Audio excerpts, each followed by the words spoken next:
रात का समय था। राधिका अपनी पुरानी दादी के घर आई थी, जो एक घने जंगल में स्थित था। वह घर हमेशा से ही रहस्यों से भरा हुआ था। दादी ने उसे एक पुरानी घड़ी दी थी और कहा, इस घड़ी में हर मिनट एक नया राज छुपा है, लेकिन सावधान रहना, समय का खेल खतरनाक हो सकता है। पहला मिनट बीतते ही घड़ी की सुई जैसे ही एक पर आई, घर का एक कोना चमक उठा। राधिका ने देखा कि वहां एक पुराना धूल भरा पुस्तकालय था, जिसमें बहुत सारी किताबें थीं। उसने एक किताब उठाई और पढ़ना शुरू किया। किताब में लिखा था, जो भी इस घड़ी को छूता है वह समय के खेल में प्रवेश करता है। दूसरे मिनट में घड़ी की सुई जैसे ही 2 पर आई, पुस्तकालय की दीवार पर एक दरवाजा प्रकट हुआ। राधिका ने दरवाजा खोला और अंदर कदम रखा। अंदर अजीबोगरीब चीजें थीं, पुरानी तस्वीरें, विचित्र मूर्तियां और एक टूटी हुई लैंप। उसने एक तस्वीर उठाई और देखा कि उसमें उसकी दादी की तस्वीर थी, लेकिन दादी के साथ एक अजनबी आदमी भी था।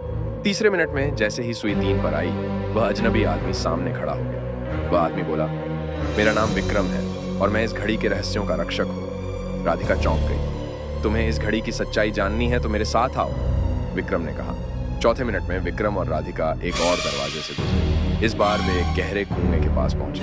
विक्रम ने कहा, यहाँ हर मिनट एक नया राज छुपा है। जैसे ही सुई 4 पर आई, कुएं से एक पुराना पत्र निकला। उस पत्र में लिखा था, सत्य की खोज करने वाले को समय का सामना करना पड़ता है। 5वें मिनट में राधिका ने पत्र को खोलकर पढ़ा। उसमें लिखा था, जो भी समय को मात दे वही असली विजेता है। राधिका ने घड़ी की सुई को ध्यान से देखा और सोचा, यह खेल और कितना खतरनाक हो सकता है।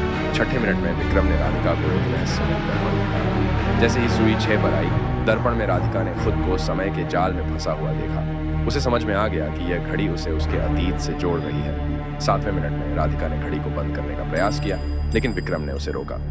अगर तुमने इसे बंद किया तो तुम्हें कभी भी सच्चाई का पता नहीं चलेगा, विक्रम ने चेतावनी दी। 8वें मिनट में राधिका ने हिम्मत जुटाई और घड़ी को उल्टा घुमा दिया।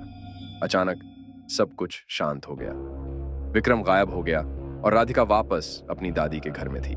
राधिका ने घड़ी को वापस दादी को सौंपा और कहा, यह घड़ी बहुत खतरनाक है। दादी मुस्कुराई और बोली, तुमने समय का सामना किया और विजय प्राप्त की। अब तुम सच्चाई जानने के लिए तैयार हो। इस प्रकार हर मिनट पर आने वाले रहस्य और रोमांच ने राधिका को एक नई सच्चाई से अवगत कराया।